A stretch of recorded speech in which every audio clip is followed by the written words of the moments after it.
どうも皆さんお疲れ様です。ババログです。前回の玄関&リビングの前編はご覧いただきましたでしょうか。今回の動画は紹介しきれなかったキッチンやランドリーなどの後編になります。長年愛用しているものが多いですが、引っ越ししてから買ってよかった IKEA や無印、ニトリのものや普段リピートしているものなども紹介しながらルームツアーをしていきます。興味のある方はぜひ最後までご覧ください。それではどうぞよろしくお願いします。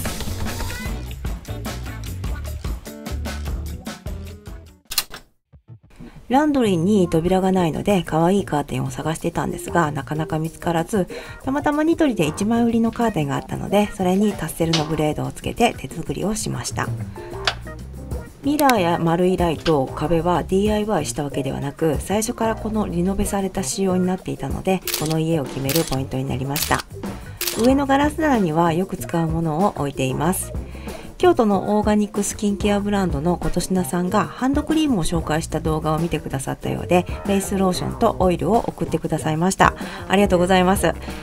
ハンドクリーム同様お茶の香りが爽やかで、基本日本製のスキンケアを使っている私には相性が良くて、とても使用感がいいのでありがたく使わせていただいてます。ファンデーションは3のフローレスエシリアルフルイドファンデーション102を使っています。こちらはリサーチという大阪の会社のヘアソルベです。手のひらで優しく溶けるシャーベットのようなテクスチャーのヘアワックスで、パッケージが可愛くて Today's スペシャルでジャケ買いをしたものの、つま先からリップ、全身のケアにも使えてちょっと高いんですけども、それなりに満足の高い商品でした。前回も紹介してますが、ビュリーのハンドクリームです。なんか物足りなかったので所有欲を上げてくれるので、こちらの方に持ってきました。蛇口の左側には同じくビュリーのボディーソープをハンドソープとして使っています。みんなだいたいイソップを置くので、私はビュリーを集めることにしました。上に置いているアイハーブで買ったモロッコアルガンオイルは髪の毛に使っています。横の無印の磁気ボトルにはビフェスタのクレンジングを入れています。右側にはデンタル関連を置いていて、セラブリースのマウスウォッシュをアイハーブで買って使っています。タオルは全部無印のもので紺色に統一して使っています。今はもうウッドだけで販売はされていませんが、数年前に買った無印の壁にかけられるシリーズのアルミのポケットは引っ越すたびに洗面所に取り付けて使っています。とにかく収納がない部屋で、洗面台の下には IKEA のロースコグの小さい方のロースフルトに、化粧品や下着などをまとめて入れています。背面の壁には無印の壁にかけられるフックをつけて、お風呂から上がったらすぐ取れるようにバスタオルやパジャマをかけています。洗濯機の上の棚も最初からついていたもので、収納用にまとめ買いをしたニトリで買ったバスケットを置いて、買い置きしているものなどをまとめて入れています。ドライヤーはレプロナイザーの前身のヘアビューザーをもう5年ぐらい愛用しています。これを使うと朝起きるともうサラサラになっているので、手放せないアイテムになってます。ヘアアイロンも同じメーカーのヘアビューロンで、これは年末に買ったんですが、こちらも使うとサラサラになるので本当に買ってよかったです。衣類用洗剤はアイハーブでパッケージが可愛くて人気のランドリーソーダで粉石鹸になっています。見てて可愛いし、特にわんぱくでもなく泥だらけになることもないので、普通の汚れならちゃんと取れてると思います。こっちもパッケージが可愛くて買った柔軟剤ですが、もう中身はレノアリセットになっています。洗濯用のバスケットは3コインズで買った折りたためるポップアップバスケットを使っています。干す時と取り入れる時だけ広げて、使わない時は畳めて場所を取らないので、かなりこちらはおすすめです。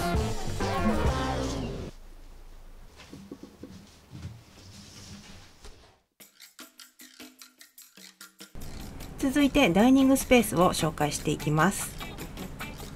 玄関入ってすぐのところに IKEA で買ったニッケビーを置いていて、食器やカメラ関連など細々したものをまとめて収納しています。下には Amazon プライムデーで14,000円ぐらいで買ったアンカーのロボット掃除機ユーピーがおります。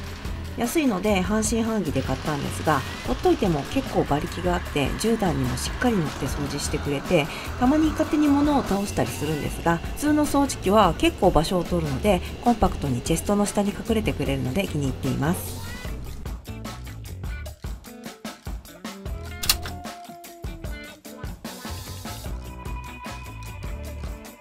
上は朝食コーナーになっています。コーヒーが好きでほぼ毎日必ず飲むので、すぐ飲めるネスプレッソのカプセルは切らさず注文したり、コストコで互換性のスタバのカプセルもあるのでそれを使ったりしています。カプセルホルダーは Amazon で購入して、マシンはネスプレッソを導入した時からアンティークっぽい見た目が気に入って、もう10年愛用しているネスプレッソのシチズになっています。コーヒーにハマってからいろいろカップを集めるようになりましたが、最近は新風館のキツネカフェで買ったカップをよく使っています。同じネスプレッソで一緒に長年使っているミルクフォーマーのエアロチーノは自動で牛乳を細かい泡々にしてくれるので、カフェラテもすごい綺麗にできてちゃんとしたカフェ感が出るので、外に出なくてもおうちカフェを楽しめて簡単に引きこもりになります。トースターは YouTube を見てたらだいたい出てくるみんなが持っているバルミューダです。水を入れる用のコップはなくさないように横に磁石のフックをつけてかけるようにしています。買ったはいいものの一つちょっと問題があって、私実はゆる糖質制限をしているのでほとんどパンを食べないんですよね。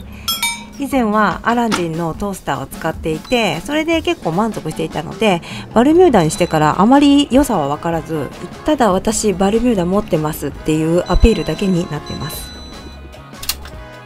ダイニングテーブルの横には最近は使ってませんがデロンギのエスプレッソマシンもあります。ネスプレッソのカプセル以外のコーヒーも飲みたいので、来客用のために気に入った豆は買うようにしています。電動のコーヒーグラインダーも持っているので、コーヒーを買うときは豆のままで買うようにしています。エスプレッソもデロンギもエスプレッソでちょっと濃いめのコーヒーになるので、普通のコーヒーも入れれるように Amazon でトフィーというコーヒーメーカーを買って使っています。金属っぽい素材に見えますが、実は完全にプラスチックで少し安っぽく見えます。隣のモシというケトルも Amazon で買いましたが、こちらはマットな金属で色も部屋の雰囲気とあってすごく可愛くてお気に入りです。オーブンレンジは無印で今年久々に復活した無印週間で 10% オフの時に購入しました。ほぼチンしかしないと思うんですが、デザインがオーブン付きの方が可愛かったので 10% オフだし、こちらの方にしました。レンジなどの棚にはランドリーにも置いていたニトリのバスケットを使ってパントリー収納をしています。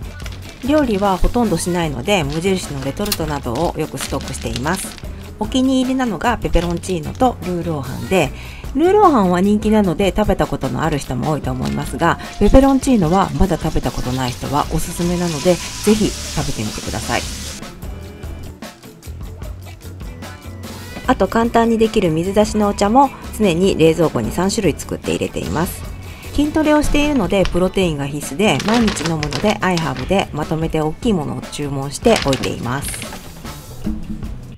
ダイニングテーブルは5年くらい前にアペテシュのアウトレットセールで買ったウッドとアイアンのテーブルになります。アイアンとウッドの家具が好きで、家具は結構そればっかりに目が行くので、だいたい部屋の雰囲気がまとまります。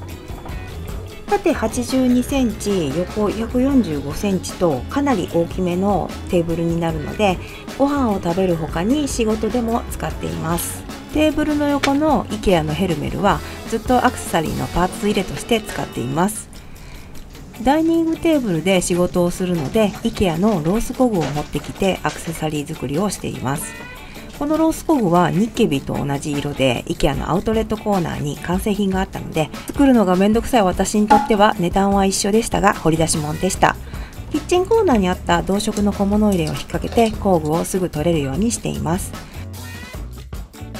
アクセサリー作りの時は使うパーツも多かったりすると、全て机の上に置けて動かず作業ができるので仕事もはかどるし、備品の整理や発送の準備など一箇所で完結するので、かなり大きくて便利な机になってます。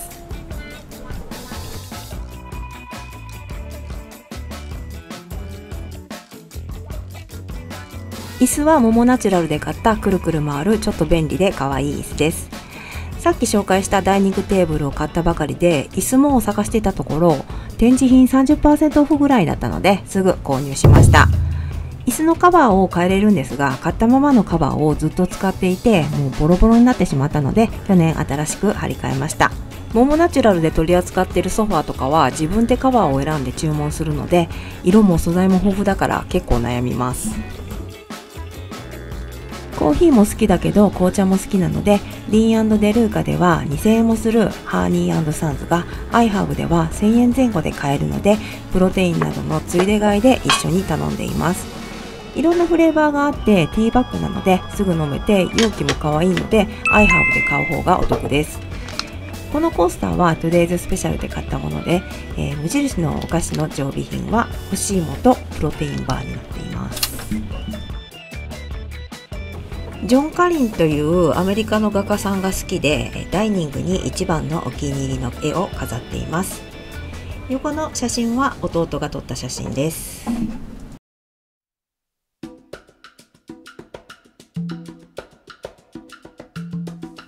続いて料理はしないけど物がいっぱいのキッチンの紹介をしていきます。見ての通り最初から何の収納もない厨房のようなキッチンだったので、ここは正直困りました。シンク下は無印のファイルボックスに蓋とキャスターをつけて洗剤やごちゃごちゃしたものを収納し、炊飯器の下は一番大きなボックスを使って蒸気がこもらないようにご飯を炊く時に前に出せるように工夫しました。ゴミ箱はちょうどコンロしたサイズにぴったりだった無印のもので、蓋を選べるダストボックスのスライド窓付きの蓋にして全部出さなくても捨てれるタイプにしました。ステンレスのシンクに雰囲気を合わせたかったので、ニトリのシンク下ワイヤーラックでサイズを調節して鍋やフライパンを置いたり調理器具などを入れて収納しました。鍋類はほとんど IKEA のものです。キッチンマットは3コインズでたまたま好きな色合いのものがあったので、これは安くつきました。上の棚も丸見えなのでよく使う大きめの食器を並べています。包丁もいつもならシンク下の扉に収納してたんですが、冷蔵庫に Amazon で買ったマグネットタイプのものを取り付けて使っています。これはニトリのカット式台付近でよくレストランのドリンクバーのところで置いているようなダスターなんですが、丈夫で結構洗って何度でも使えるのでおすすめです。最初お皿拭きとかから始めて最後に床掃除に使ったりと、200円くらいで42カットなのでなかなかなくならないのでコスパも良くてかなりおすすめです。これは手拭き用のタオルを簡単にかませられるやつです。洗剤はアイハーブで買ったミセスマイヤーズで、なくなったらこれにジョイを入れる予定です。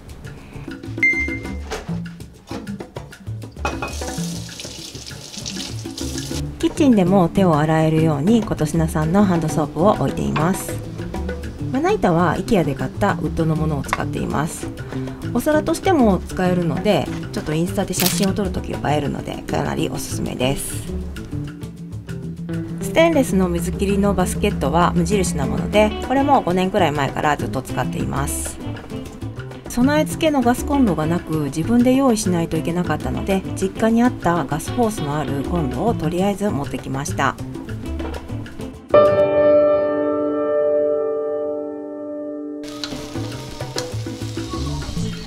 ダイニングでみんなでタコパをするときはホースが足らないのでエンタカを使っています。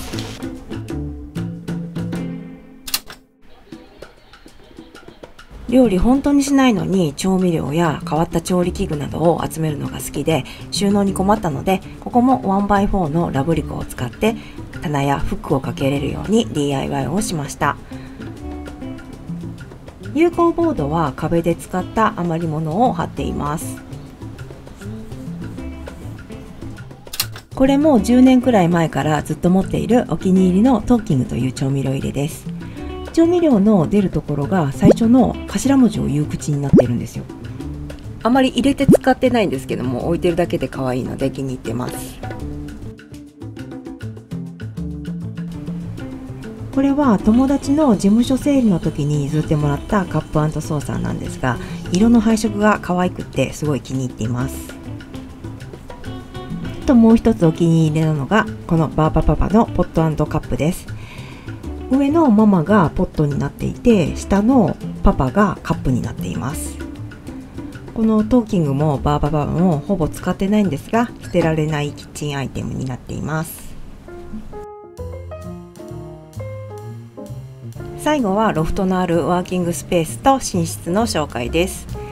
壁で仕切って見せないようにしていたのは、実はガジェット好きで小物はカラフル好きというのが前面に出てしまっているデスクになっているからです。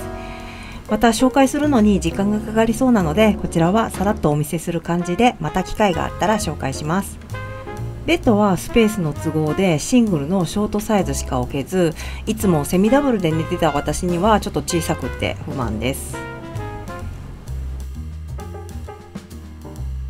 このパイプのはしごは無機質でかっこいいんですが、直角についているので上がったり降りたりするのがすごい怖いので、ロフトにはあまり使わない服など何でも簡単に放り込めるように突っ張り棒にカーテンをつけて隠せるようにして物置にしています。以上、新居のルームツアーは終了です。前編後編お付き合いいただきありがとうございました。まだ紹介しきれてない細かいところもありますので、また何かの形で紹介していきたいと思います。なるべく概要欄に紹介した商品のリンクを貼っておきますが、気になるものなど質問がありましたらコメントを残しておいてください。